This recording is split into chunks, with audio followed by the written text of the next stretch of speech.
하나님이 사랑하시는 비산동교회 성도님들, 지난 하루 동안 평안하셨습니까?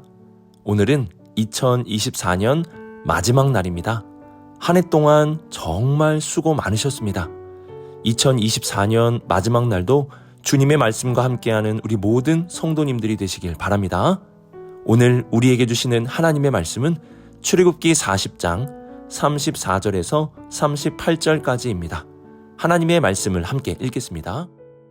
구름이 회막에 덮이고 여호와의 영광이 성막에 충만하매 모세가 회막에 들어갈 수 없었으니 이는 구름이 회막 위에 덮이고 여호와의 영광이 성막에 충만함이었으며 구름이 성막 위에서 떠오를 때에는 이스라엘 자손이 그 모든 행진하는 길에 앞으로 나아갔고 구름이 떠오르지 않을 때에는 떠오르는 날까지 나아가지 아니하였으며 낮에는 여호와의 구름이 성막 위에 있고 밤에는 불이 그 구름 가운데에 있음을 이스라엘의 온 족속이 그 모든 행진하는 길에서 그들의 눈으로 보았더라. 아멘. 기도하겠습니다. 사랑의 하나님 아버지, 오늘 한 해의 마지막 날에도 우리에게 말씀을 주심에 감사드립니다.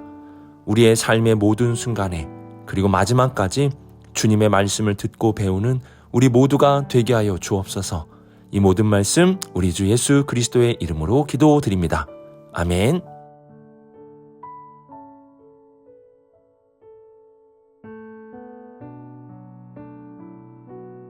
오늘은 출애굽기의 마지막 말씀입니다. 지난 9월부터 살펴보았던 길고 길었던 출애굽기의 마지막은 어떠한 말씀들로 기록되어 있을까요?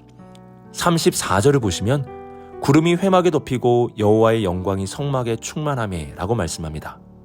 우선 회막과 성막이라는 장소를 보여주고 있는데요. 출애굽기를 큰 문맥으로 보면 장소의 변화가 뚜렷하게 나타납니다. 가장 먼저는 애굽이었고 그 다음은 광야, 그리고 시내산으로 이어지고 마지막으로는 회막 곧 성막이 나타나게 됩니다. 이러한 장소의 변화는 결국 이스라엘 백성들이 도착해야 할 목적지를 알려줍니다. 그들이 애굽의 고통과 출애굽의 영광과 광야의 고난과 훈련, 그리고 시내산의 언약을 지나 도착한 곳은 바로 성막이었습니다. 성막이 어떠한 곳입니까? 34절을 보시면 구름이 회막에 덮이고 라고 말씀합니다. 여기서 구름은 이어서 나오듯이 여호와의 영광, 즉 하나님의 임재를 상징하는 것입니다. 하나님의 임재가 얼마나 강력했는지 35절을 보시면 모세조차도 회막에 들어갈 수 없을 정도로 여호와의 영광이 성막에 충만하였다고 말씀합니다. 이스라엘 백성들이 도착한 곳은 바로 여호와의 임재가 가득한 성막이었습니다. 우리는 이러한 출애굽기의 여정을 잘 기억해야 합니다. 애굽과 같은 죄와 사망에 가득한 세상에서 우리는 구원을 받았습니다. 그리고 하나님은 구원받은 우리를 훈련시키기 위하여 광야로 몰아가기도 하시고 그 광야 끝에서 시내산의 말씀과 언약으로 인도해 주십니다. 하나님은 우리가 듣는 자가 되길 원하시고 하나님의 언약을 지키는 자가 되길 원하십니다. 그리고 이러한 것을 통해 결국 우리를 하나님의 임재가 가득한 곳으로 인도해 주십니다. 우리는 이러한 출애굽기의 장소의 변화를 통해 하나님이 우리를 어디로 인도하시는지 알 수가 있습니다. 하나님은 우리를 하나님의 임재가 가득한 하나님의 나라로 인도해 주실 것이고 우리는 그곳에서 충만한 하나님의 임재 가운데 거하게 될 것입니다. 올 한 해도 이제 다 지나갔습니다. 우리는 한 해 한 해를 지내며 하나님의 인도하심을 경험하게 됩니다. 하나님은 우리를 인도하시고 하나님의 임재가 가득한 천국으로 우리를 인도해 주실 것입니다. 출애굽기의 장소의 변화를 묵상하며 이들이 마지막으로 하나님의 임재가 가득한 성막에 도착했다는 것을 기억하며 우리도 이 신앙의 여정의 마지막이 하나님의 임재가 가득한 천국임을 기억하며 살아갈 수 있는 우리 모든 성도님들이 되시길 주님의 이름으로 축복합니다.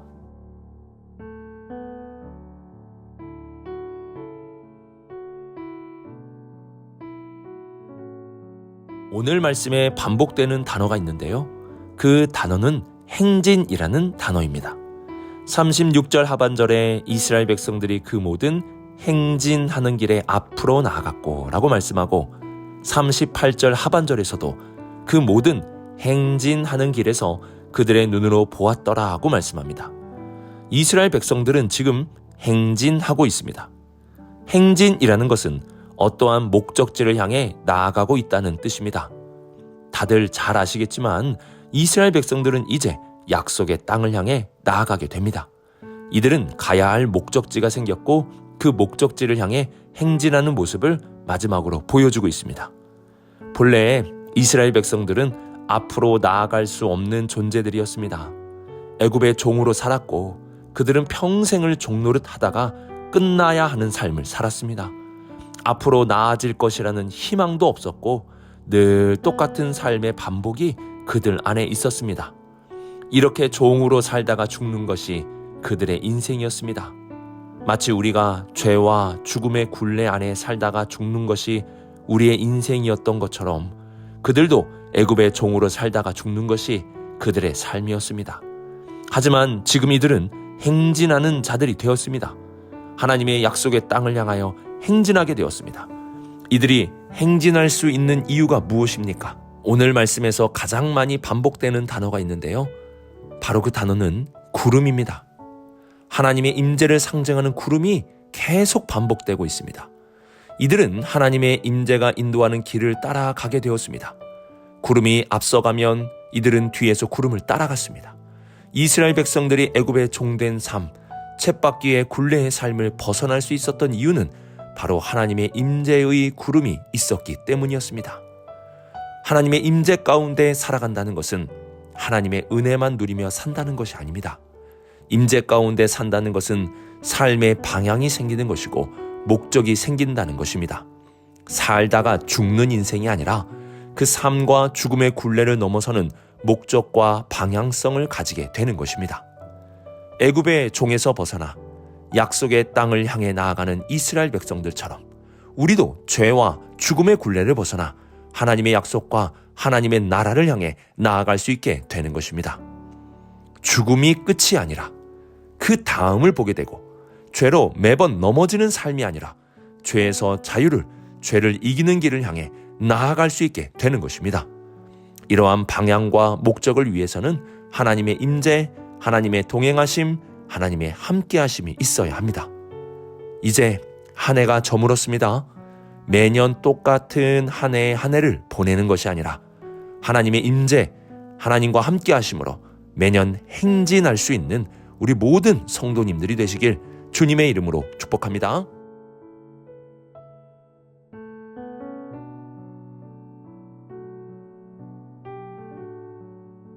(37절) 말씀을 보시면 이스라엘 백성들은 구름이 떠오르지 않을 때에는 떠오르는 날까지 나아가지 아니하였다고 말씀합니다. 이들은 하나님의 임재를 상징하는 구름이 떠오르면 그 방향으로 나아갔고 구름이 떠오르지 않고 멈춰 있으면 그 자리에 멈춰 있었습니다. 이스라엘 백성들은 출애굽과 광야 생활, 시내산, 그리고 황금 송아지 사건 등 여러 우여곡절 끝에 깨달은 것이 있었습니다. 그것은 바로 하나님의 임재와 하나님과의 동행의 중요성이었습니다. 하나님의 임재가 없는 삶은 결국 모든 것을 잃어버리는 삶이 되었고 하나님과 동행하지 않는다면 방향을 잃는 다람쥐 쳇바퀴 도는 삶을 살게 된다는 것이었습니다. 이들은 출애굽 여정을 통해 이 사실을 직접 경험하였습니다. 그래서 이제는 하나님의 구름 기둥이 떠오르면 그 기둥을 따라 움직이는 삶을 살게 된 것입니다. 하나님의 임재를 떠나지 않기 위해 그리고 하나님과 동행하기 위해 구름 기둥을 따라갔습니다. 출애굽기는 이스라엘 백성들의 문제들에 대해 우리들에게 여실히 보여주었습니다. 이러한 문제들을 보여준 이유가 무엇입니까? 바울은 고린도 교회 성도들에게 이렇게 말씀하였습니다. 이러한 일은 우리의 본보기가 되어 우리로 하여금 그들이 악을 즐겨한 것 같이 즐겨하는 자가 되지 않게 하려 함이니. 출애굽기에서 나타났던 여러 악한 문제들은 우리의 본보기입니다. 특히 우리는 황금 송아지 사건을 잊어서는 안 됩니다. 하나님의 임재를 떠나고 하나님과 동행하기를 거부하여 황금 송아지를 만든 이스라엘 백성들의 결과가 무엇이었습니까? 그들이 그러한 행동을 통해 무엇을 얻었습니까? 그들이 얻은 것은 결국 재앙이었습니다. 모세의 중보와 하나님의 은혜가 아니었다면 그들은 모든 것을 잃어버릴 수 있었습니다. 하나님을 떠나는 삶, 하나님과 동행하지 않는 삶은 결국 우리를 재앙으로 그리고 모든 것을 잃어버리는 곳으로 인도하게 됩니다. 이렇게 출애굽기는 이스라엘 백성들의 죄와 잘못을 통해 우리들에게 하나님의 인재와 하나님과의 동행의 중요성을 보여주고 있습니다. 그러면 하나님의 인재 속에 하나님과 동행하기 위해 우리는 무엇을 해야 합니까? 그것은 바로 거룩한 삶을 행해야 합니다. 거룩한 하나님과 함께하고 동행하는 방법은 우리가 거룩하게 사는 것입니다. 2025년 우리 비산동교회 표어는 주님을 닮아가는 거룩한 교회입니다. 거룩한 삶을 위해 달려갈 것입니다. 우리가 거룩함을 위해 힘써 달려야 하는 이유가 무엇입니까? 우리가 거룩한 삶을 살면 주님을 닮고 주님을 닮으면 주님과 함께하고 주님과 동행할 수 있기 때문입니다. 그러므로 우리 비산동교회 모든 성도님들 2025년에는 거룩한 삶에 대한 결단과 다짐을 할 수 있기를 바랍니다. 우리 함께 더 거룩한 사람이 될 수 있도록 최선을 다해 봅시다. 그 결과는 하나님과 함께하게 되는 것이고 하나님과 동행하게 되는 것입니다. 하나님과 함께하는 삶이 모든 것을 얻는 삶이고 하나님과 동행하는 삶은 방향을 잃어버리지 않는 삶이 되는 것입니다. 출애굽기를 마무리하면서 하나님의 임재와 하나님의 동행의 중요성을 꼭 기억할 수 있기를 바랍니다. 결국 출애굽기가 도착한 곳은 하나님의 임재가 가득한 성막이요 구름 기둥이 인도하는 곳으로 따라가는 하나님과의 동행입니다. 2024년도 주님의 은혜 가운데 우리가 잘 보내게 되었습니다. 다가오는 2025년은 거룩한 삶을 더욱 힘쓰므로 하나님의 임재가 가득한 한 해, 하나님과 동행할 수 있는 복된 한 해가 될 수 있기를 주님의 이름으로 축복합니다. 기도하겠습니다. 사랑의 하나님 아버지, 우리가 도착해야 할 도착지가 주님의 임재로 가득한 곳이 되게 하여 주옵소서. 주님을 멀리하지 않게 하시고 주님과 늘 동행하는 우리 모든 성도들 될 수 있도록 함께하여 주옵소서. 특별히 출애굽기를 통해 주님의 임재와 주님과의 동행의 중요성을 기억하게 하시고 다가오는 2025년 더욱 거룩함으로 주님의 임재가 충만하고 주님과 동행할 수 있는 우리 모두가 되게 하여 주옵소서. 항공사고로 슬픔 중에 있는 유가족들에게 위로를 더하여 주시고 조속히 사고가 수습되게 하여 주옵소서. 이 모든 말씀 우리 주 예수 그리스도의 이름으로 기도드립니다. 아멘.